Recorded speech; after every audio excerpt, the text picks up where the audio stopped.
I scrupulously avoid an agenda as best I can. Clearly, I'm pissed off about some things.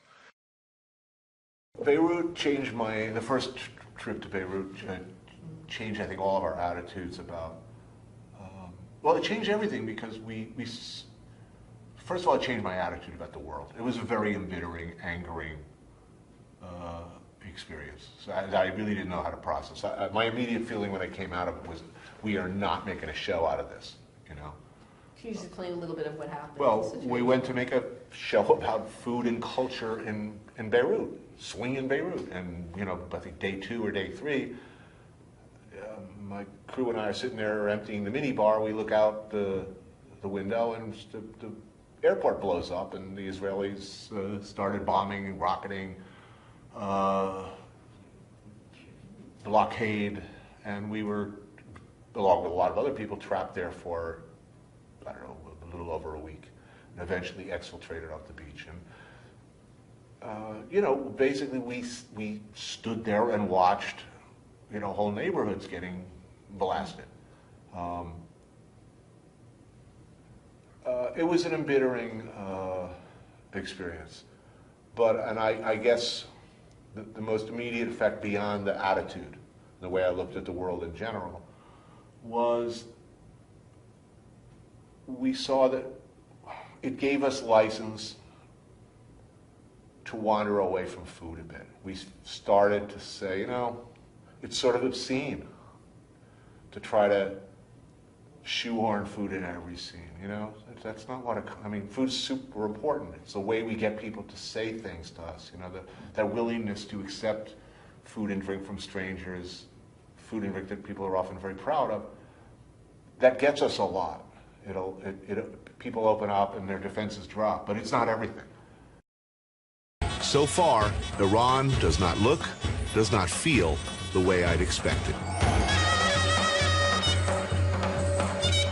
Neither east nor west, but always somewhere in the middle.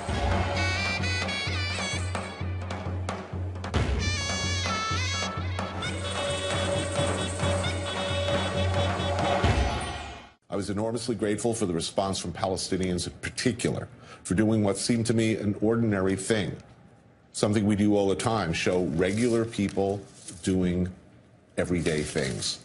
The world has visited many terrible things on the Palestinian people, none more shameful than robbing them of their basic humanity. People are not statistics. That is all we attempted to show. Anthony Bourdain did visit that camp in Haiti for at least that episode and met with Sean Penn.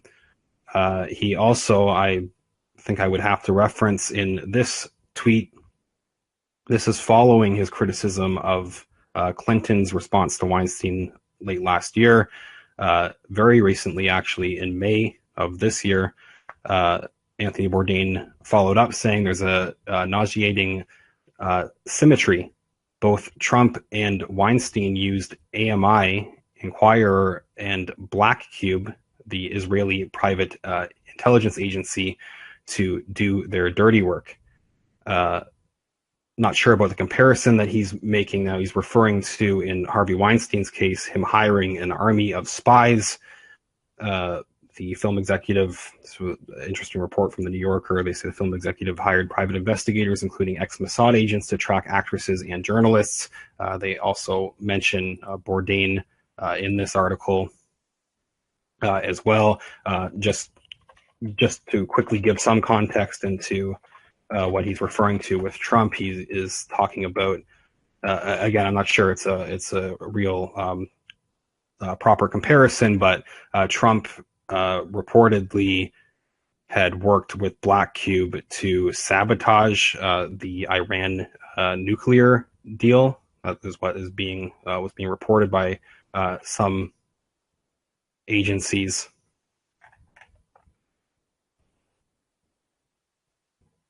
One saying Israel intel firm denies it was hired by Trump aides to discredit Obama officials.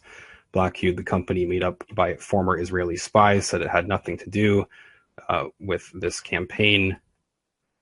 not exactly comparable to Harvey Weinstein hiring this group to stalk his sexual assault victims.